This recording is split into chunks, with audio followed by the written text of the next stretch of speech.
जब मैं अकेला कैन बाँटता था और जब मैं अकेला पूरा काम किया करता था, तो आज मेरे को अपनी पुरानी यादें ताज़ा हो गई। तो हेलो फ्रेंड्स, मेरा नाम है अमित और आज सुबह उठ के मैंने अपने ड्राइवर को बोल दिया था कि आज तू जहाँ भी ऑर्डर में जाएगा शादियों के या फिर जहाँ पे थोड़ी ज़्यादा कैन के ऑर्डर होंगे तो वहाँ पे मैं भी चलूँगा, मुझे बताना। तो वो बिल्कुल शौक हो गया और वो बोल रहा था कि भैया आप भी चलोगे? मैं बोला हाँ यार, आज मैं भी चलूँगा। आज मेरे को इच्छा हो रही है कि आज मैं तेरे साथ चलूँ और आज मैं देखूँ कि मतलब तू कैसे काम कर रहा है और मेरे को भी मेरे अपने पुराने दिन की मतलब वो यादों को ताज़ा करना है।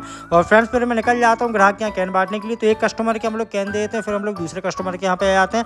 यहाँ से निकलने के बाद फिर मैं अपने मामा जी के यहाँ चले जाता हूँ और वहाँ देखता हूँ मूवी। और मूवी देखते देखते फिर मेरे पास एक ऐसे भैया का कॉल आता है जब मैं कुछ नहीं था और जब मैं गाड़ी चलाता था, जब मैं हमाली का काम करता था, जब मैं ड्राइवर का काम करता था, उस टाइम से वो भैया लोग मेरे से जुड़े हैं। और उन भैया लोगों के फर्नीचर की दुकान पर मेरी गाड़ी चलती थी और वो भैया मेरे को ऑर्डर दिया करते थे। जैसे कि अगर आपने कोई फर्नीचर का सामान खरीदे हैं इनमें से, तो फिर इन सामान को मैं अपनी गाड़ी में लोड करके और आपके घर तक ले आता। और आपका घर अगर ऊपर है सेकंड फ्लोर में या फिर थर्ड फ्लोर में, तो रस्सी के द्वारा खींच के या फिर सीढ़ी से पकड़ के मैं आपके ऊपर घर तक वो सामान को डिलीवर करता था। तो फ्रेंड्स शुरू में मैं ये सब काम से अपने काम की मैंने शुरुआत किया था और ये दोनों भैया लोगों ने मेरा बहुत ज़्यादा सपोर्ट कर रहे हैं और हमेशा मुझे बहुत अच्छी अच्छी बातें बताएं। जैसे कोई अपने छोटे भाई को ज्ञान की बात बताता है और उसका सपोर्ट करता है। तो फ्रेंड्स मैं इसलिए बहुत लकी हूँ क्योंकि मेरे साथ ऐसे लोग जुड़े थे जो मुझे बहुत अच्छी अच्छी बातें बताएं और इन्होंने मुझे हमेशा सिखाया है कि अपने काम में कभी भी लापरवाही नहीं करना चाहिए, कभी भी अपने ग्राहक को झूठ नहीं बोलना चाहिए और अपने काम के प्रति कभी भी अपनी ऊर्जा को कम नहीं करना चाहिए।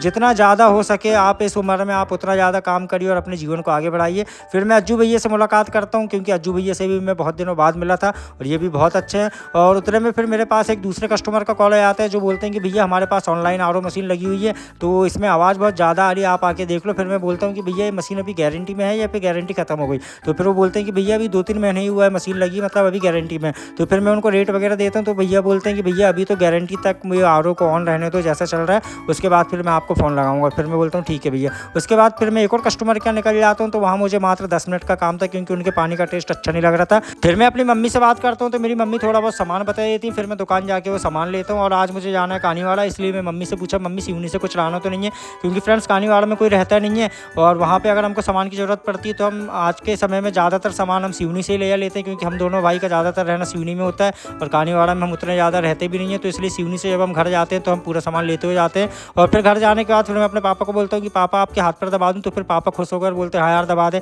और जब मैं छोटा था तो मैं अपने पापा के बहुत ज़्यादा हाथ पैर दबाया करता था और आज मुझे वैसे ही लगा तो मैं अपने पापा को बोलता हूँ कि पापा आज मैं आपकी मालिश कर देता हूँ और पापा बहुत ज़्यादा हैप्पी थे। और आप लोगों के मम्मी पापा अगर आपके पास में हैं तो फ्रेंड्स उनके लिए कभी भी कोई चीज़ की मतलब कमी ना आने पाए और अपने माँ बाप की सेवा हमेशा करते रहिए। तो मिलते हैं नेक्स्ट वीडियो में, बाय।